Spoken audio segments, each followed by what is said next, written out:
Now, this year, there has been a series of stories coming out of the borough of Greenwich. The reports relate to bullying and, in particular, the conduct of the Labour leader of the council, Chris Roberts, with one local paper calling for his resignation. Andrew Cryan reports. OK, let's get more reaction now from Chris Roberts. He's the leader of Greenwich Council and he's with me in the studio. Thanks very much for joining us. This is the leader of Greenwich Council, Councillor Chris Roberts, speaking on the BBC in October 2010. Since the beginning of last year, he and his administration have been publicly accused of bullying.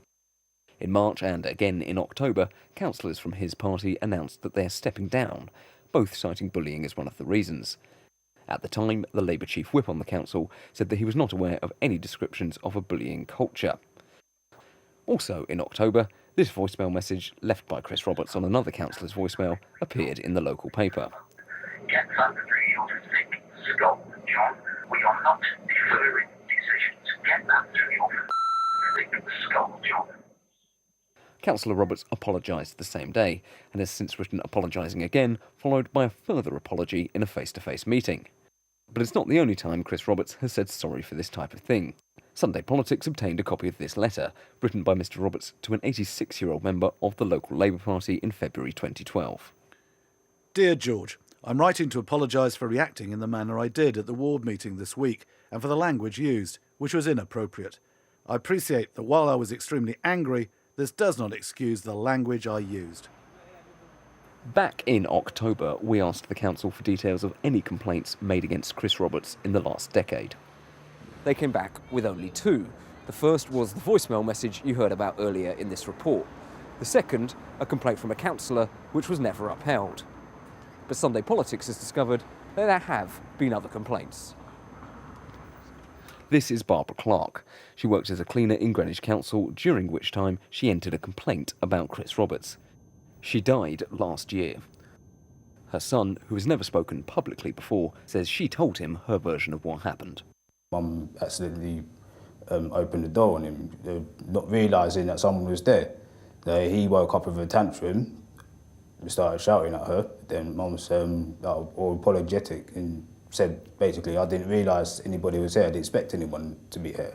What I want to do is just clean the office. Don't mind if I can collect the keys, and maybe I'll come back once you've ready. Then again, he just went berserk, just went in a tantrum and just threw the bunch of keys at my mum. And the keys was almost going for her face, and she put her hands up like that to protect herself, and the keys just smashed on her wrist. And what happened to her wrist? It was sprained and bruised. A complaint was entered with the council by Barbara Clark. They tell us that it was not consistent with her son's account, but have declined to say how. After it was entered, the council opted to find an informal resolution. The council's highest-ranking employee, the chief executive, then had 3 meetings with Mrs Clark. Chris Roberts was present at one of these. He did not apologise. No minutes were kept.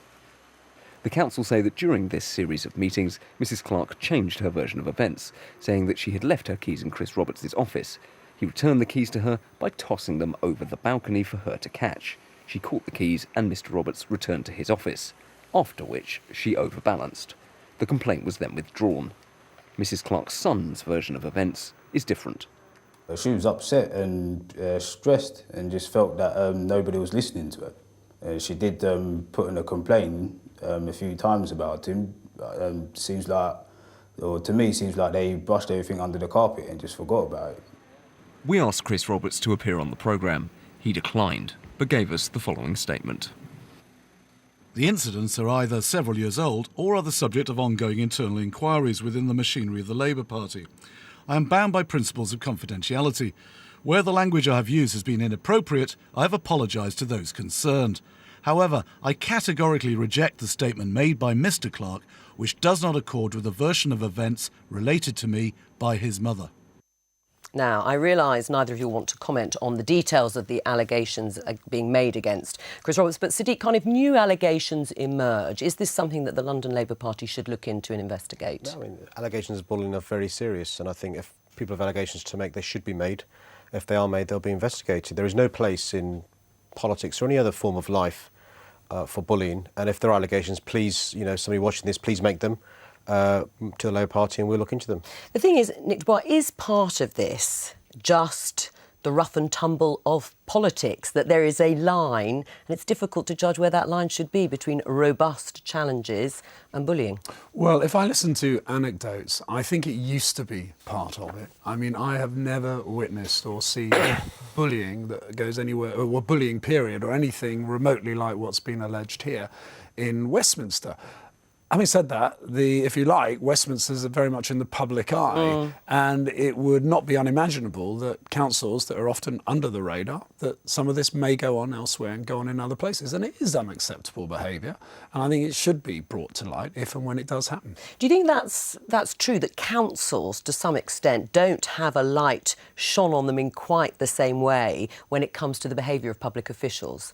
Well, firstly, I mean, as you said, let's just give this aside, just generally talking about councils. Yes, these are allegations, Greenwich and we're just Council talking generally here. I mean, I think politics generally is a very macho vocation or profession, and there are examples of intimidatory behaviour. In councils, you've got people who have other jobs. They're not skilled in relation to human resources or management, and sometimes their lack of professionalism cuts through. If they're angry, they can't channel that and stuff. In Parliament, I've seen examples of there are plenty of examples, aren't there? Iffy behaviour, whether it's from whips, I say somebody, a member of Parliament who voted against the whip, or whether it's as a former whip. But the way to do it is, there are ways to persuade, cajole, get people to do what you want them to do without bullying them or treating them in an aggressive manner. You see, I think there's an appeal to loyalty is no bad thing. And I do remember when I chose to... Very well put. Yes, that is very well put. when I actually was in a situation where I was going to vote against the government, one of the whips came up to me and very politely and very nicely said, look, you do realise that if you vote against the government, the Prime Minister will hear of this. And I sort of reflected on that. I said, but that's the point.